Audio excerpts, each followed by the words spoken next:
So I came to this country in the 90s, the mid 90s. I did my undergrad in a totally unrelated field. And when I moved to Minnesota, I moved to get married in Minnesota.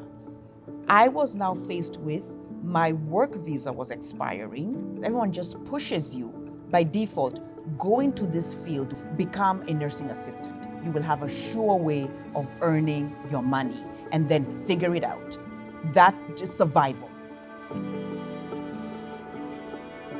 Well, Carol, what's your favorite thing about this community? I came in here in July 2012. I was so hesitant because I had a good job in the Philippines. I was an executive assistant at an engineering firm. So I was like thinking, what am I going to tutor? And I don't know the culture. One of my husband's friend asked me if I can take care of his mom with an early dementia. I don't have any experience, but since I am looking for a job, I accepted it. At that time, there was an assisted living and memory care building near our place. And I said, I'm going to work there someday. I applied for a job. I started as a culinary aide. After 9 months, they offered me the job for the administrative assistant, and it transitioned me to be the HR manager and business office manager.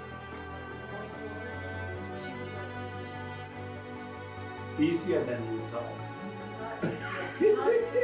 I originally came from Kenya.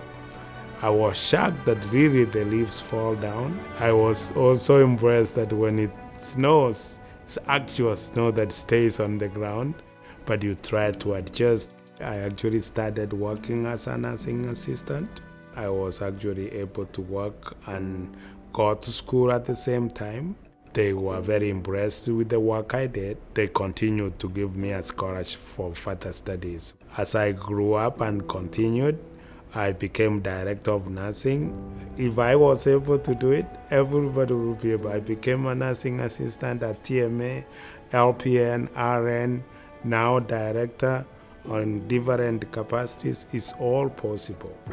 So column H, the way I have it, is what needs to be followed. I figured out confidence is something I have to learn to be relevant in American culture. Sometimes when I was talking to my parents, as I was understanding the industry, they are like, you're rude, like simmer down here. And it was so hard for me to reconcile because now I morphed into this person that our culture naturally doesn't know what to do with that kind of boldness.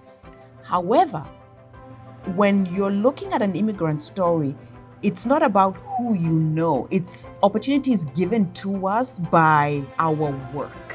I now started organizing schedules, training for customer service, connecting with the residents, listening to their problems, making sure there is follow-up and follow-through.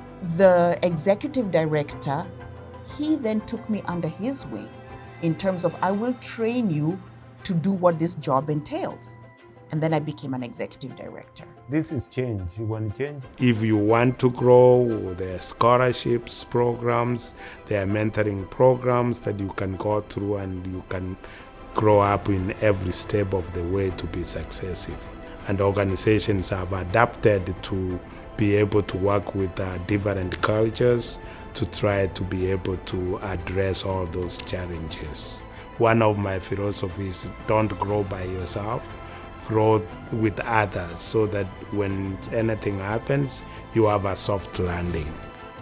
There is more in long-term care, and there are so many opportunities for a job.